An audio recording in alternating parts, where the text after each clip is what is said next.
Hi, I'm Hal Roberts. This is Bridge City News. Here's some of the top stories we've been following. A Christmas food hamper initiative, which was run by a local school, helped to raise over $13,000 for needy families. Lethbridge Mayor Chris Spearman tells Bridge City News how the city may be working with a mustard seed to combat homelessness. And Canadians who own Microsoft products may be eligible for money in a class action lawsuit. We'll have the details in business. Your nation, your province, your southern Alberta. From the heart of Lethbridge, it's Bridge City News with Hal Roberts. Thanks so much for joining us. Alberta Health Services announced today that 30 more Albertans have died as a result of COVID-19. That brings the total number in our province to 790. The province also announced that there were 1,571 new cases reported, bringing the total number of active cases to just under 20,000. The Edmonton zone still leads the way with the most active cases at 9,525. Calgary zone is second with 7,043. Here in the South Zone, there are 541 active novel coronavirus cases. In Lethbridge, we have 198. Lethbridge County has 48, and in the city of Medicine Hat, there are 84. Fortunately, more than 65,000 Albertans have also recovered from the virus. The Alberta government announced that it is expanding rapid COVID-19 testing. It'll be implemented in homeless shelters, long-term care facilities, and remote rural communities. Starting December 18th, rapid point-of-care testing will begin in long-term care and supportive living facilities in the Edmonton Health Zone, which seems to be one of the hardest-hit areas for the coronavirus in the province. Mobile testing centers will also be set up in the Calgary Zone on December 21st. More than 1,000 Albertans have received the rapid tests at assessment centers. So far, 76 people tested positive and were notified of the results within a few hours of the test. Alberta Premier Jason Kenney says he's disappointed with the federal government's letter outlining how much federal transfers our province will be receiving. Kenney says it was disappointing that Alberta will only receive $217 million. Kenney says Alberta has contributed more than $600 billion to the rest of Canada through transfers since 1967. He says Alberta should have received more, considering over the last 10 years alone, Alberta has contributed more than $200 billion or $20 billion each and every year. Many residents in Lethbridge are concerned about City Council recently voting to cut $1 million from the Lethbridge police budget. Police Chief Shaheen Medizadeh has said that his department may have to lay off some officers now. Lethbridge Mayor Chris Spearman says it's not just the police that will suffer cutbacks, but other departments will as well. We're faced with people saying the taxes are going up too much and we have to address the concerns, and every department in the city has to take reductions. So other departments in the city were taking 5 and 10% reductions, and this $1 million amounts to less than 2.5% for the Lethbridge Police Services. So everything's being taken into consideration and in balance, and that was the rationale. Catch my full interview with Mayor Chris Spearman. We'll also discuss how the city may be working with a mustard seed to try and end homelessness. That's coming up in the second half of our program. The COVID-19 pandemic has impacted many nonprofit groups around the world, including churches. Pastor Kelly Stickle with My Victory Church in Lethbridge says it's been a challenge meeting the spiritual needs of many people during the pandemic. He also says things may be different as we move forward into 2021. So I think there's going to be some forever changes that are going to affect the church.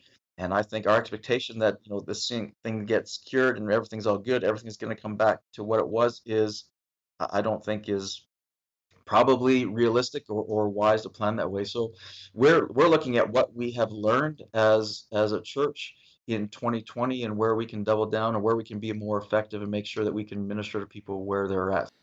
Catch the full interview with Pastor Kelly Stickle and Jeanette Rocher coming up after business news. Lethbridge police have charged 5 city men in connection with an aggravated assault on September 25th. Arrest warrants are still out for 3 of the men. Police say they were called to an early morning disturbance at a trailer park on the city's west side. When they arrived, they found a 40-year-old man suffering from life-threatening injuries. The investigation revealed the man was targeted.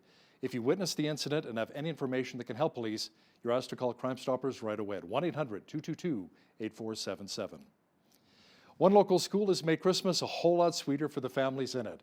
Victoria Park High School ran its annual Save on Foods Hamper initiative, and this year was a record-breaking one. Video journalist Ainsley O'Reilly has the details. For 8 years now, Victoria Park High School has raised funds to fill up grocery hampers at Christmas time. Last year, they tallied a record-breaking total of $10,000.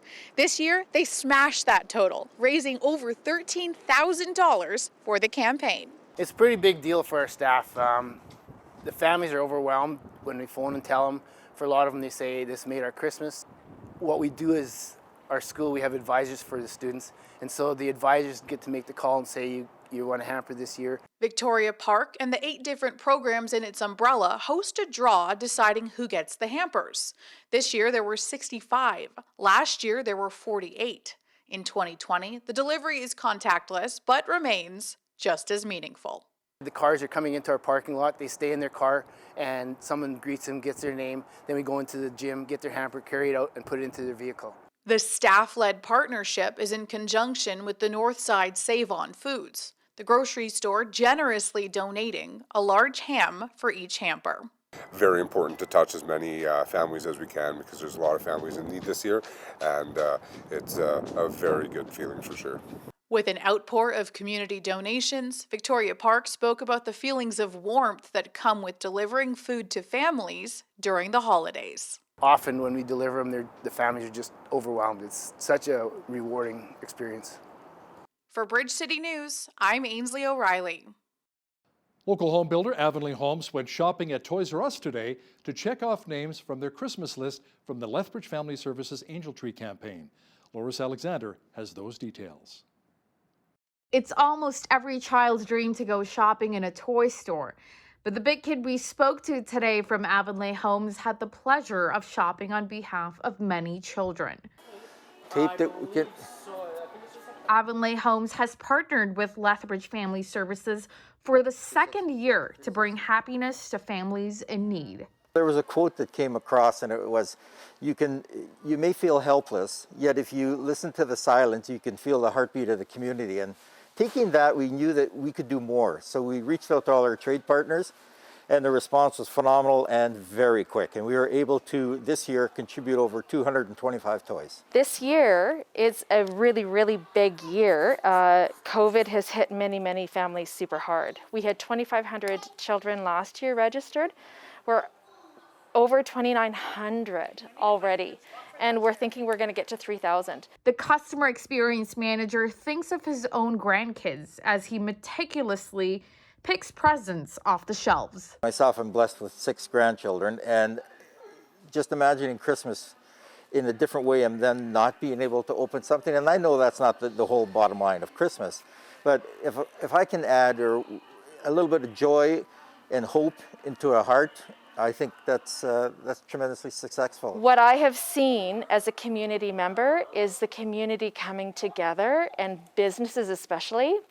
So when Avonlea Homes gets the support of many of the other organizations and businesses that they're working with and working for them, they're drawing in more community support. For Bridge City News, I'm Loris Alexander. Support local has been a common theme in many communities across the country. There's an initiative launched in Lethbridge called the Won't Blow Over campaign. As Micah Quinn explains, this initiative all started with a simple t-shirt. Kim Peters from Fully Promoted Lethbridge came up with the Won't Blow Over campaign idea after seeing a similar story from another fully promoted business in the United States. Maybe there's something that we can do here for, Lethbridge. It's such a community. It feels like a small community. People know people, and everybody is really, wanting to help others. So I thought, you know what? Maybe this is something that I can do. Peters joined forces with the Lethbridge Chamber of Commerce and Inspire Marketing and Media to present $1,000 checks to 5 businesses in Lethbridge, and the grant money was generated from the t-shirts that were purchased. The week before in our newsletter, we had showcased that we were going to start showcasing our members. So Catherine, our membership manager, phoned them and just said, hey, we're coming over. We're featuring different members in our newsletter. We'll see you Tuesday morning. So nobody had a clue. The Lethbridge Gymnastics Academy's doors are closed to the public for just under a month due to the Alberta government COVID-19 restrictions, and they were chosen as one of the recipients for the grant. When they told us that we had got this $1,000 grant, was just I mean, it was a complete surprise and totally unexpected, but also like we had just been through the recent announcements. We were running at very, very, one-on-one lessons. It felt really nice to be acknowledged for all of the work that we've put in. Seawright says that the money is being invested right back into the gym. So that $1,000 is going right to, we need a new ring frame. So the Still Rings is an event that the boys compete on, but we use it for all of our kids. For Bridge City News, I'm Micah Quinn. Organizations in Lethbridge are partnering to support a local delivery company. They're encouraging downtown businesses to download the Simply Delivery app. Customers who use Simply Delivery will have their delivery fees reduced by 75% if they use a promo code when they order. I think the downtown businesses, especially because they're having their sign-up fee waived, they're really going to benefit from this opportunity. And the more that we can encourage people to sign up and offer them an alternative, being that supporting local is so important to everybody these days, whether it's the business or the consumer, offering them a way to support at least 2 local companies by placing your supper order is phenomenal. And we're really pleased to be working with all of these city partners. The registration fee is $250, which will be waived for businesses if they download the app. Prime Minister Justin Trudeau says Canadians who applied for pandemic relief benefits in good faith and received warning letters from the Canada Revenue Agency that they may not be eligible do not have to pay anything back right away. Trudeau says the government will track down those who abuse the system. We made a promise early on in this pandemic that we would have people's backs and that we would be there as much as it took, as long as it took, until we got through this pandemic, and we're serious about that. We didn't give money to vulnerable people to be able to put food on the table and get through this pandemic and do the right things and stay home and not go and work so we could crush that first wave to then claw it back afterwards. I don't want people to be anxious about those letters. I understand that, yes, we need to have a system that goes after people who are deliberately trying to defraud the system. But people who received money that they needed or made good faith mistakes about the application should not worry about it. The Prime Minister also says his government will partner with provinces that want to improve standards in long-term care homes and will help financially. He says premiers who do not accept that offer will have to answer to their constituents.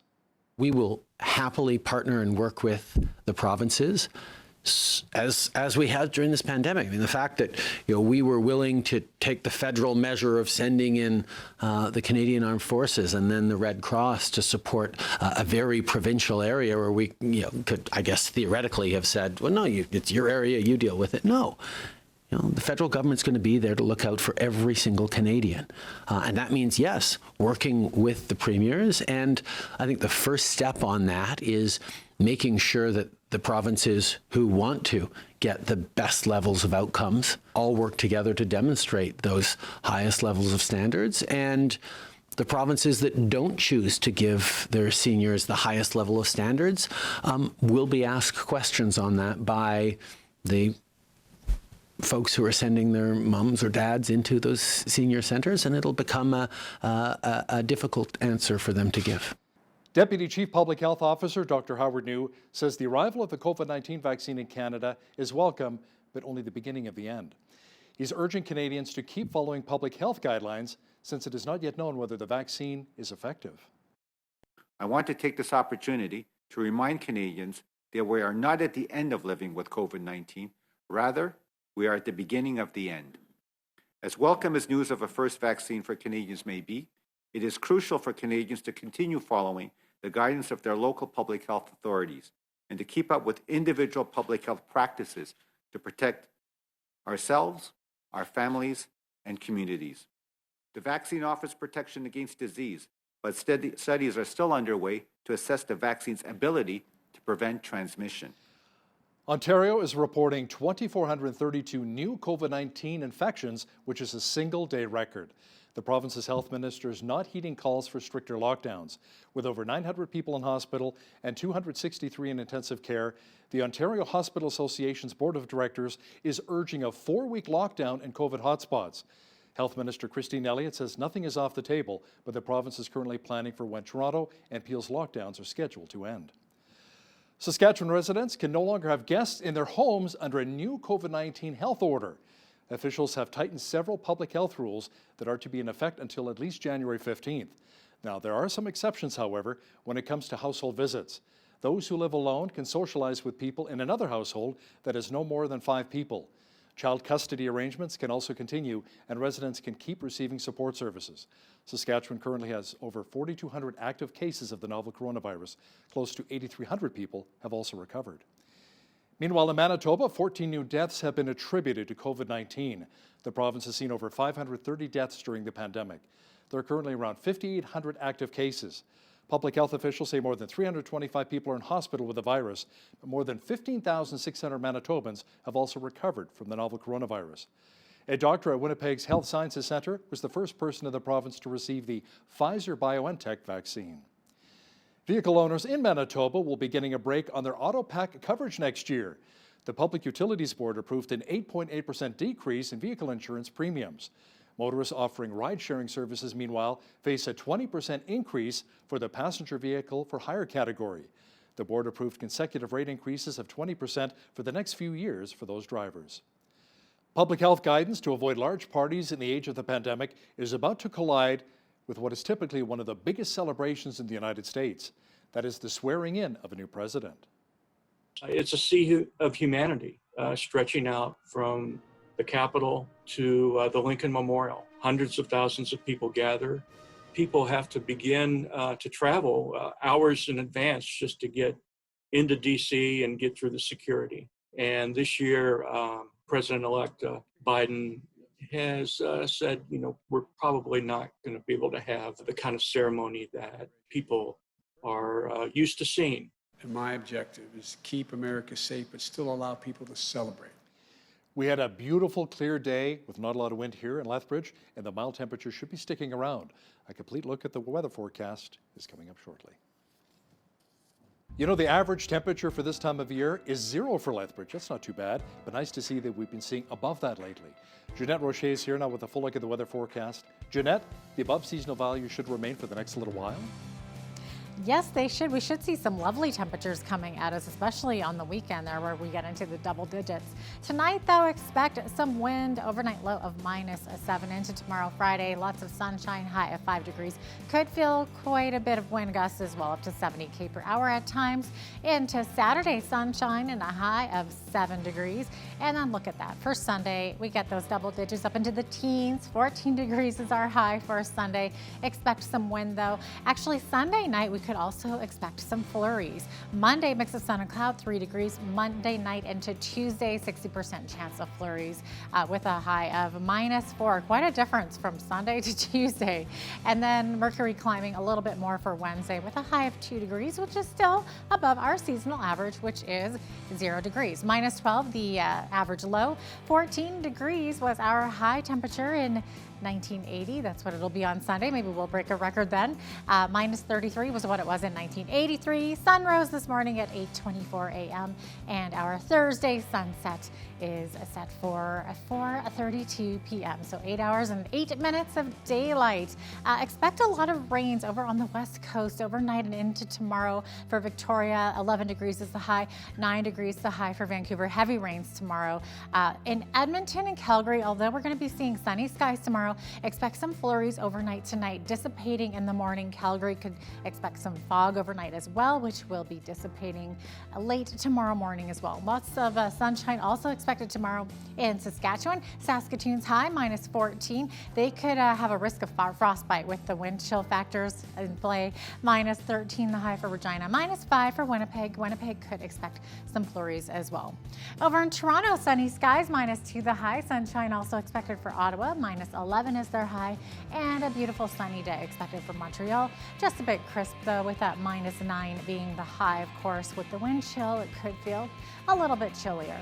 Over in Atlantic Canada, mix of sun and cloud expected for Fredericton, -2 the high, 3 degrees the high for Halifax. Halifax under a snowfall warning, heavy amounts of snow overnight, and then that could switch to rain by tomorrow.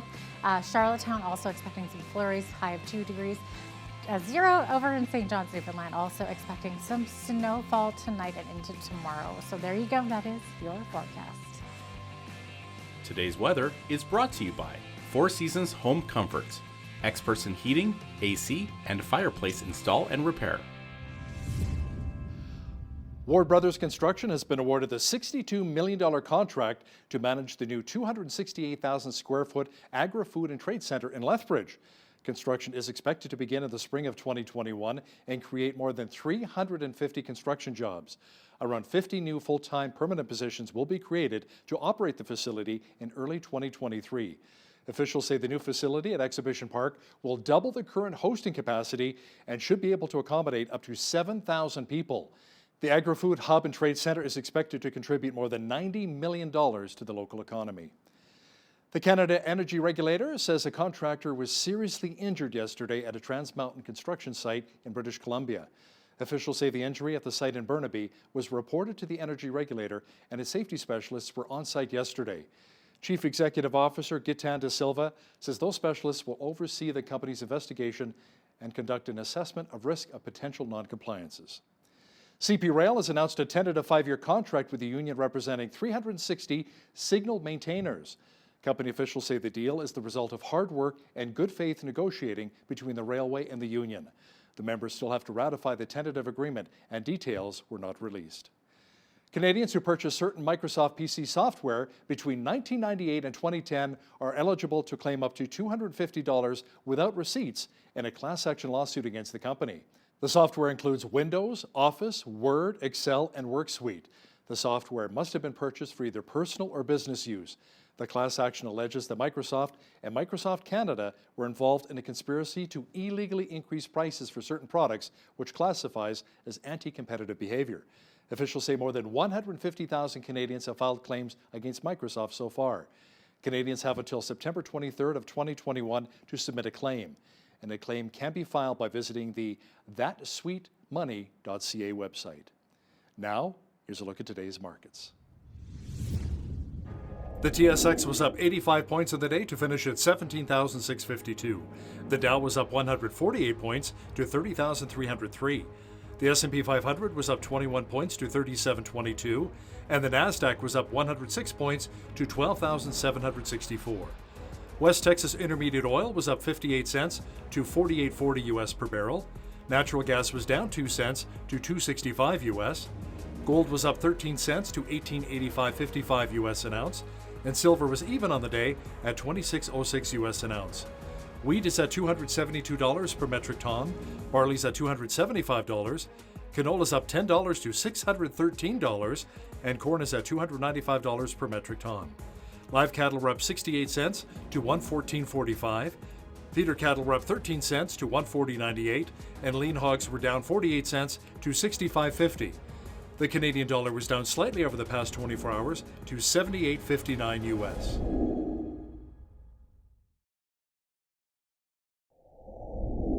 Recapping one of our top stories this hour, the Alberta government announced that it is expanding rapid COVID-19 testing. It allows you to receive results within a few hours. The new rapid testing will be implemented in homeless shelters, long-term care facilities, and remote rural communities. The pilot project will begin December 18th at long-term care and supportive living facilities in the Edmonton Health Zone. Mobile testing centers will also be set up in the Calgary Zone on December the 21st. The COVID-19 pandemic has impacted many nonprofit groups around Canada, including various churches. Coming up, Jeanette Rocher chats with Pastor Kelly Stickle with My Victory Church in Lethbridge to find out how they're able to meet some of the spiritual needs of people during the pandemic. That Q&A is coming up shortly. The COVID-19 pandemic has impacted many nonprofit groups around the world, including churches. But how are local churches doing during these difficult times? Joining us to discuss this is Kelly Stickle, the lead pastor of My Victory Churches in Lethbridge and Southern Alberta. Pastor Kelly, thank you for joining me today. It's so good to be with you. Thanks for having me. Absolutely. Okay, so with the recent provincial lockdown, things have changed for church gatherings now that only 15% capacity is being allowed. So is that capacity still being filled? Are church members still feeling confident to come out and attend your church specifically, I guess? Yeah, well, yeah, I think there's just like everything else in this pandemic, there's two camps, and so there's some of our congregation that are definitely more comfortable and are staying home, and some of the vulnerable ones for sure we're encouraging to stay home and watch us and join us online. But we do have a number of people that are still continue to come out, and so we're excited that, and we've continued to stay open, and we're glad to see people out for sure. Yeah, and so how do you handle those who still want to attend in person? Do they have to pre-book, or can anyone just show up and hope to get in, or do you have to be on a list? So 15% obviously isn't a whole heck of a lot of people. What does that look like in your church?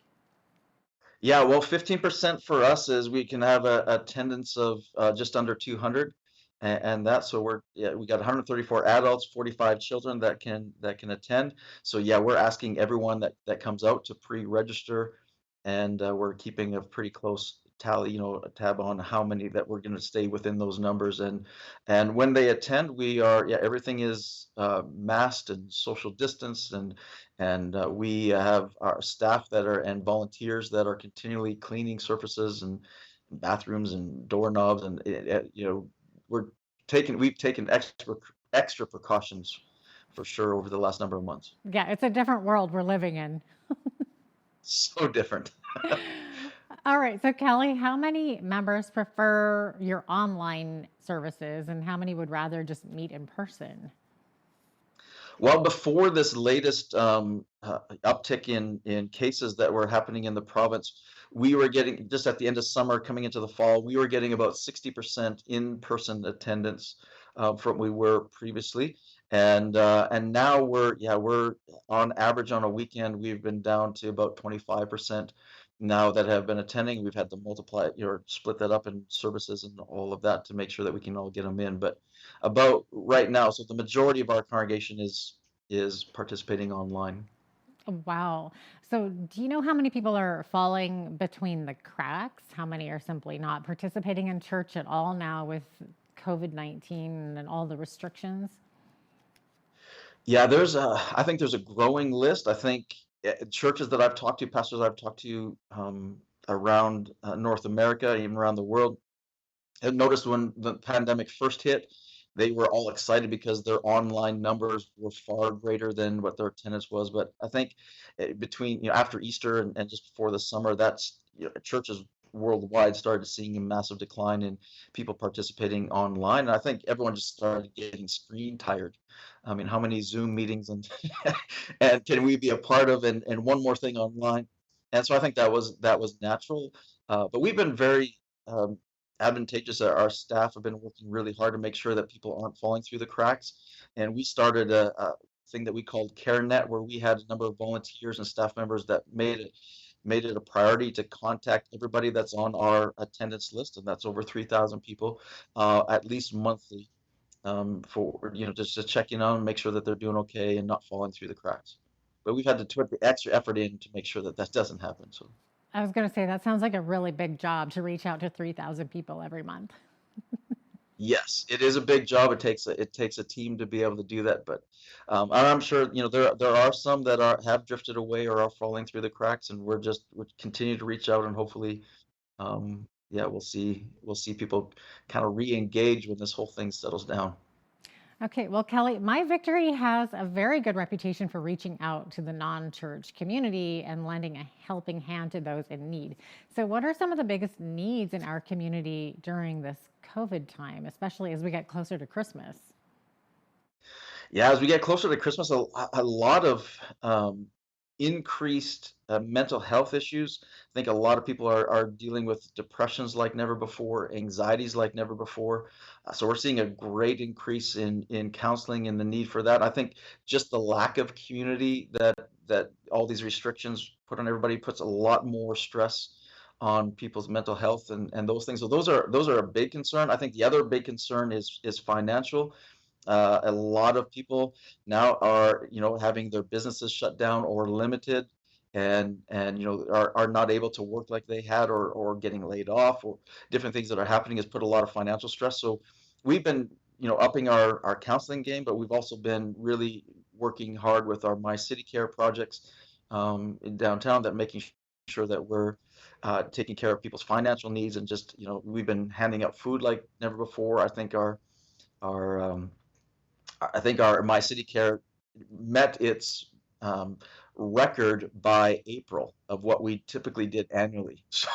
So it's been a busy year for that, for sure. But we've been doing what we can Well, to you help, and partner with other organizations and the government, actually, to make sure that we can help as many people as possible. Yeah, well, you probably just answered my next question, which is, are there more people or less people turning to the church for help in this COVID time? Yeah, it's been an interesting time, because we've had, the city has approached the church for help and participation in some of the programs that they're doing in distributing food to some of the homeless shelters in different places.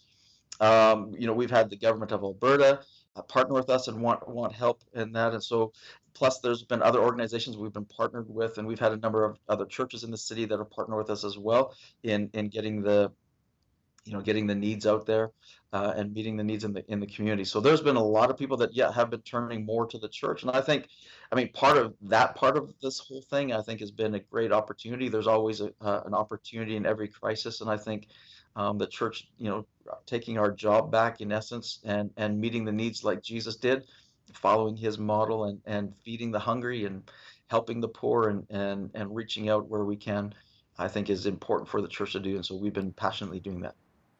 Absolutely. Okay, so tell us a little bit about your annual Shop of Wonders outreach. How's that going? It is going fantastic. It's been busier than ever. So Shop of Wonders, for those who might not be aware, is a My City Care program in which we basically take a space, and this year in Lethbridge, we've taken the old fire hall downtown, and we turn it into a massive toy store. And when I say massive, it is, yeah, massive. We turn it into a big toy store, and then we provide Christmas for children and for families who would not necessarily be able to experience Christmas because of financial restraints. And we give out, and we have parents come in one by one individually. They come in and shop for their children in the toy store. Everything is given to them for free, and it has been great. So we've helped over 800 children so far in Lethbridge. I think we've helped around just under 500 in Okotoks. We've had over 250, I think, now in Tabor, children that we've helped, and plus we've got, I'm not sure, I haven't got the final numbers on Clare's Home, but we have a number of kids, I think it's around 100 in Clare's Home as well, that we've been able to reach out and help. So it's been the need has been great, but the response has been awesome as well. That's amazing. So what kind of response have you been getting from those that you've been helping? Amazing response. So a lot of people, they come in because they feel embarrassed, or they feel they're hesitant to come in, or they feel ashamed that they've been in this position. But honestly, a lot of people are in this position just because of this pandemic, and unexpected. And so, the financial stress, especially when Christmas comes, and the expectation of what Christmas used to be for your children, and now we can't. And so they come in, I think, very ashamed, and dejected. But then we go over and above. Our team goes over and above to provide, and to show dignity to everybody that comes in, and to celebrate them and the situation. And the response from them has been overwhelming. People in tears, just going, and they just admittedly say to us in a lot of testimonials that I came in ashamed and embarrassed, and yet I walked out feeling, on top of the world. And thank you for not only providing for my children Christmas that we couldn't, but for making me feel like a human, so that and to feel dignified. That's very heart touching. So, has it been difficult to find enough volunteers who are willing to take the health risks, so to speak, to come out and help others? We haven't had any problem with that at all. It's been quite an amazing response from people that are wanting to step up. In fact, we've had more people from the community than ever, not just within our church, but even from within the community and other churches step up and saying, "We want to help."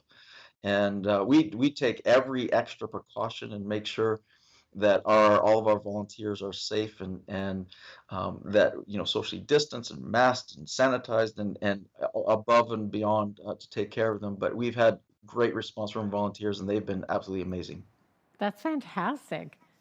So, with the economic downturn, what are you hearing from churches in southern Alberta? Is this having an impact on their financial situations? Are donations taking a hit? I it's I mixed bag again, but the majority of churches I'm talking to are actually saying somehow miraculously this year has been a stronger financial year than some churches are saying forever. And as donations have been strong and yeah, a lot of the programs that have been afforded to us by the government, different things have really put churches in a healthier position. So I'm hearing really positive reports from a lot of churches. We've certainly witnessed that as well ourselves, that our people have continued to strongly give. And we've had one of our stronger financial years that I can remember as well. And it's been remarkable because in the midst of this, you're going, "Ugh, is this what's going to happen?" But it just goes to show us again that God is our supply and circumstances are not. And so we trust him. Absolutely. Yeah. And especially because so many nonprofits are just taking such a huge hit this year. It's just a year like no other. So, I'm really happy to hear that. Yeah, and I think the economic fallout of what this last year has been, I think is just starting to really set in. And I do think, 2021, we're certainly bracing ourselves for the fact that 2021 could be economically a lot more strenuous than years we've in the past. And so we're being cautious. We're advising other pastors as well to be cautious. And this is not a time to overspend. This is a time to definitely batten down the hatches and make sure that we're prepared for what could be coming in the future economically. It's very interesting because none of us really know what the new year is going to hold, right? That's so true. So, I'm so glad to see 2020 go, but at the same time, what the world is 2021 going to be like? But I know.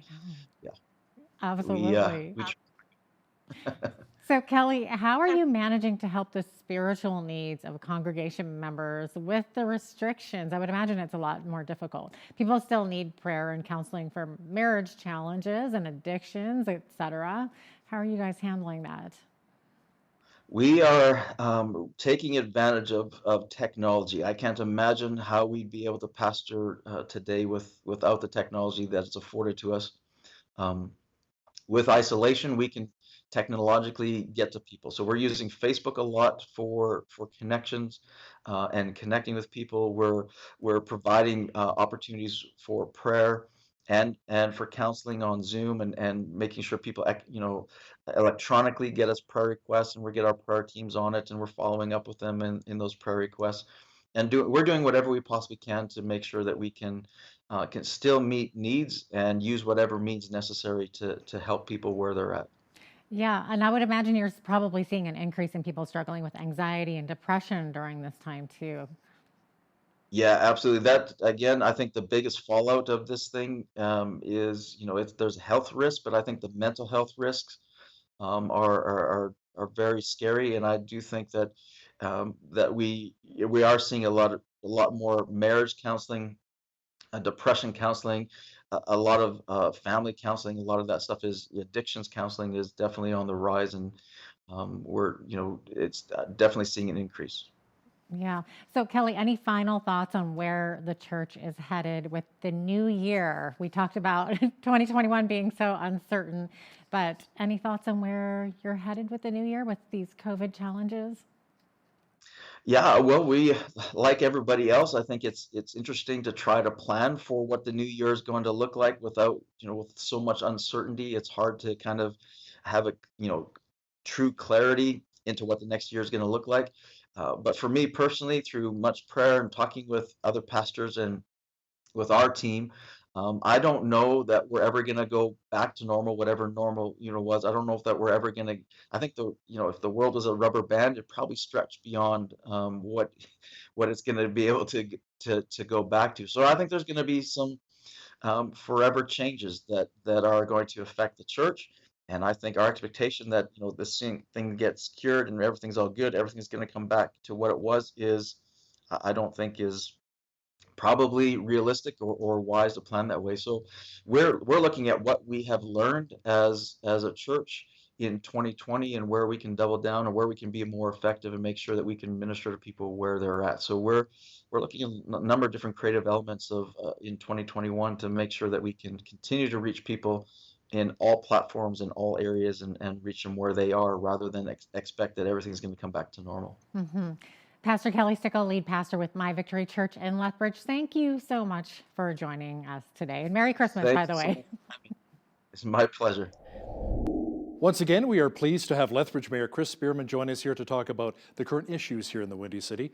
Mayor Spearman, let's talk about, first of all, the city's decision to cut $1 million from the police operating budget, all of this at a time when we're still dealing with the ongoing opioid crisis. A lot of people, including Chief Shaheen Medizadeh that we talked to, said we should be putting more police on the streets. Instead, they might have to cut back. What are your thoughts? Well, the chief said he wasn't going to reduce officers, and I agree with that decision. We had added $2.3 million each year in 2019 and 2020 to support the Watch, the community peace officers, and the PAC team. And this year, also in 2020, we added the crime suppression unit as well, and they've been very successful.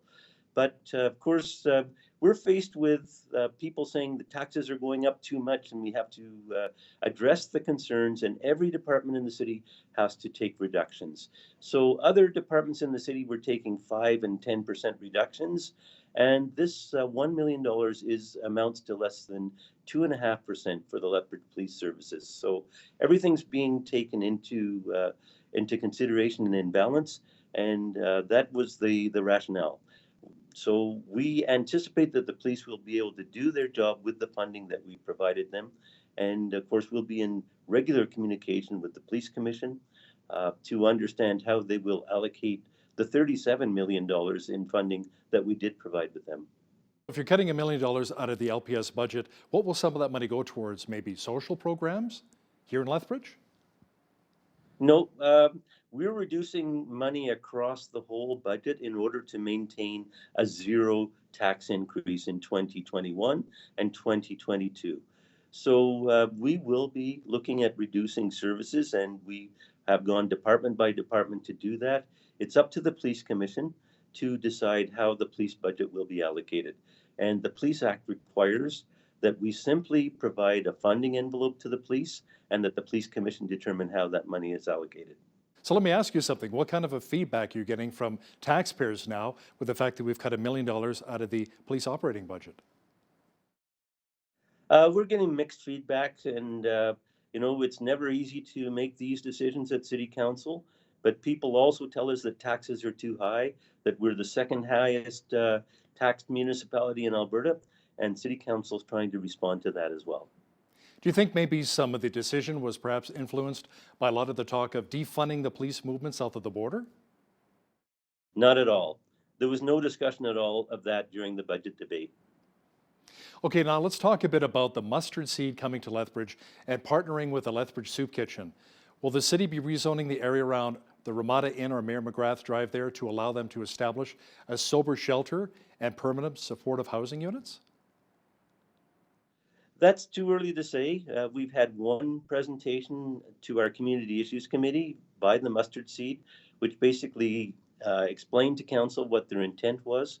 But to this point, they haven't filed an application. When one is filed, there will be a public hearing, and we will listen to presentations from both sides about the desirability of what is being provided and the location that it's going in. So City Council has been trying to get supports from the provincial government and from community organizations for at least the last 6 years. We've needed intox facilities, detox facilities. We've needed supported housing, and we've never really had any success in providing those. The mustard seed has a reputation for providing some of these services in other communities, and now they're coming to Lethbridge. So we're either going to decide to address our social problems in the city and provide housing to people that need it, or else we will perpetuate the problems that we've had for years. So when people don't have housing, when people don't have employment, when they don't have opportunity, they turn to other things like drugs. And that creates additional problems for us in the city.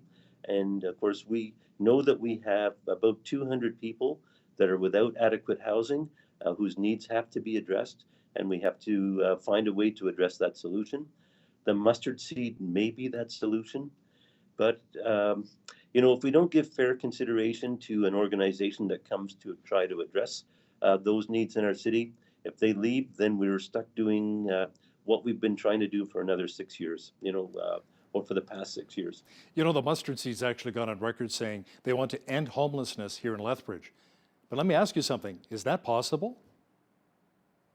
Well, other cities have made substantial strides in addressing homelessness.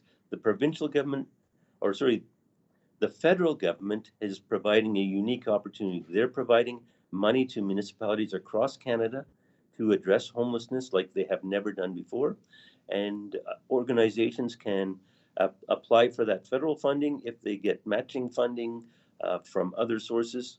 So we are relying on community organizations to provide solutions. So these are difficult decisions for council to make, no doubt. There are going to be concerns no matter what community in the city is chosen by any organization to provide social supported housing. And it's going to be a very difficult process.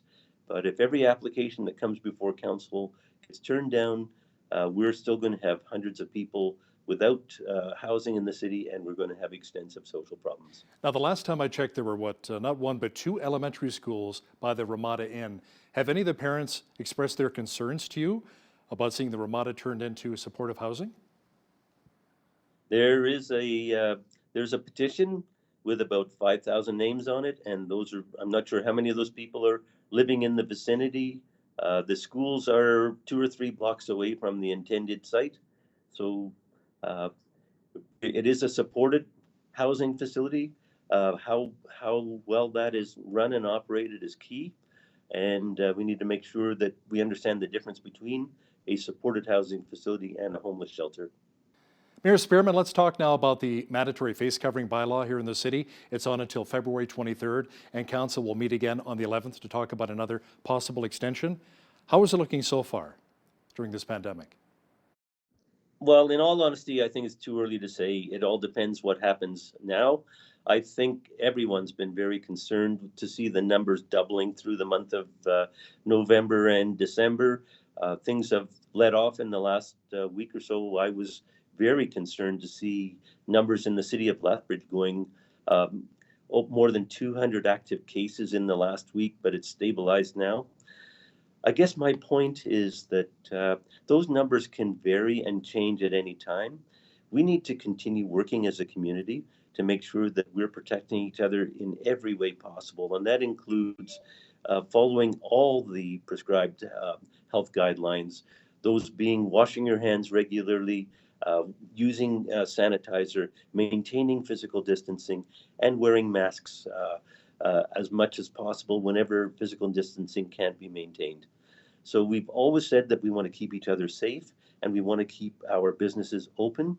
And the best thing we can do is, if we can do that as a community, if we can work together, it'll be much better, and the restrictions that we're considering will be much less stringent.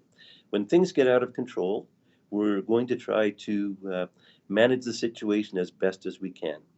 I think we should try to seek to be one of the leading communities in Alberta in demonstrating how we can respond effectively as a community to the pandemic and make sure we do keep each other safe. So let's do everything we possibly can. And when we review the data, We'll see how effective it has been.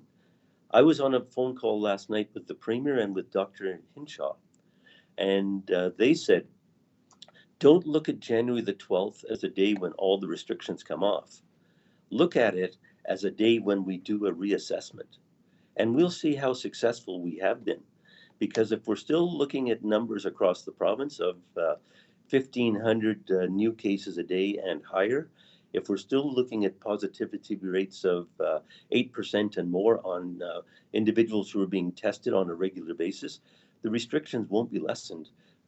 We'll have just as great a risk then as we have now. So we really have to work together as a community to make sure we're doing everything we can to limit the spread of the pandemic.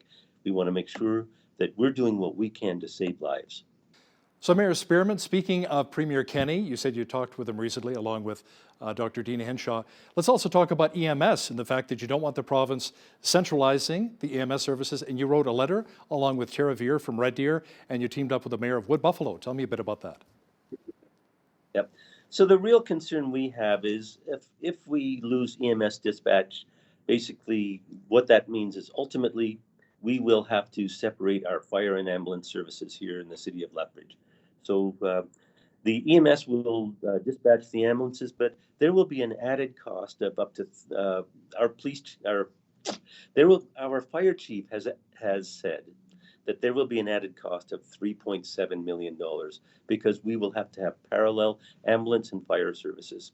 So that's a direct hit to taxpayers. We've included in our budget the contingency. If we could keep ambulance dispatched in the city of Lethbridge, it would cost $1.2 million. So there would be a saving. And we believe that we'll have a higher level of service if we maintain our integrated fire and ambulance services rather than splitting them apart and having to hire additional staff. So we are very concerned about centralized EMS. We believe that a centralized EMS will mean less geographic knowledge in Lethbridge and surrounding area. It'll result in a worse level of response.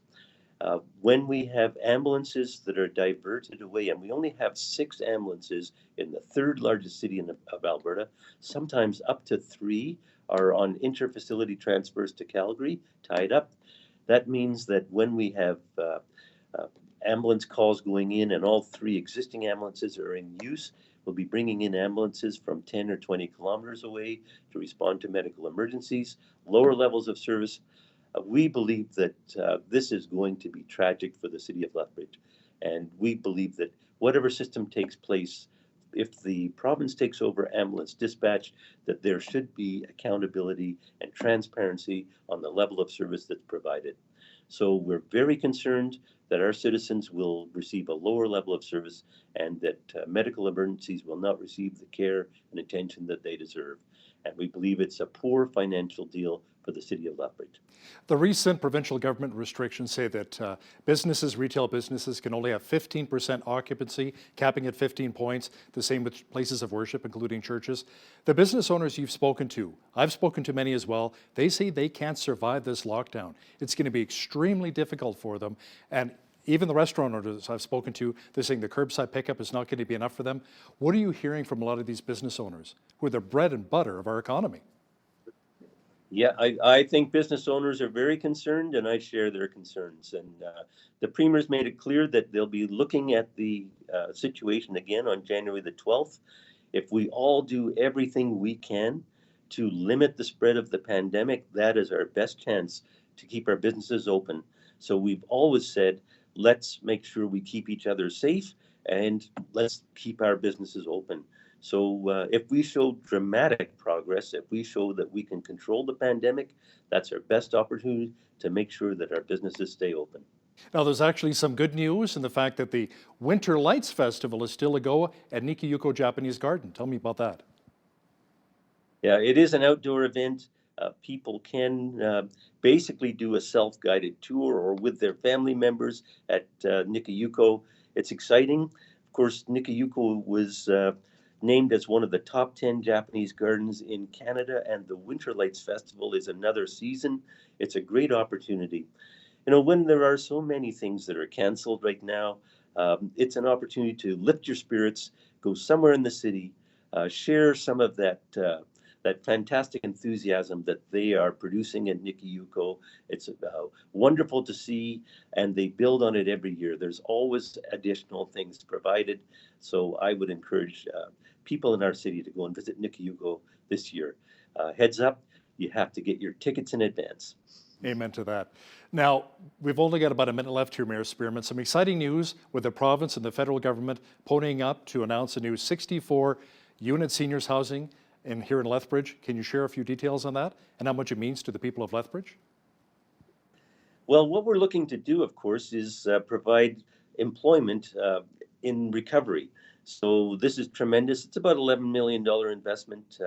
So the first stage is that construction will happen in 2021, and there are a number of other projects that are being funded as well, like the improvements at the airport, and of course the agri-food complex at Lethbridge Exhibition. So that we're hoping that our construction sector and our trade sector will be seeing great opportunities in 2021, and we hope that's going to bolster our economy. We're looking for projects that are economic catalysts that will stimulate further investment from the private sector. So these are key catalyst projects which we hope will spur additional investment in the city of Lethbridge. Lethbridge Mayor Chris Spearman, Merry Christmas and all of God's blessings to you in 2021, and thanks for joining us this year. Merry Christmas, everyone. Try to celebrate safely and make sure you do celebrate. You certainly deserve it. We thank you for your support and keeping each other safe. Thank you. Sounds good. On behalf of all of us here at Bridge City News, I'm Hal Roberts. God bless and thanks for watching.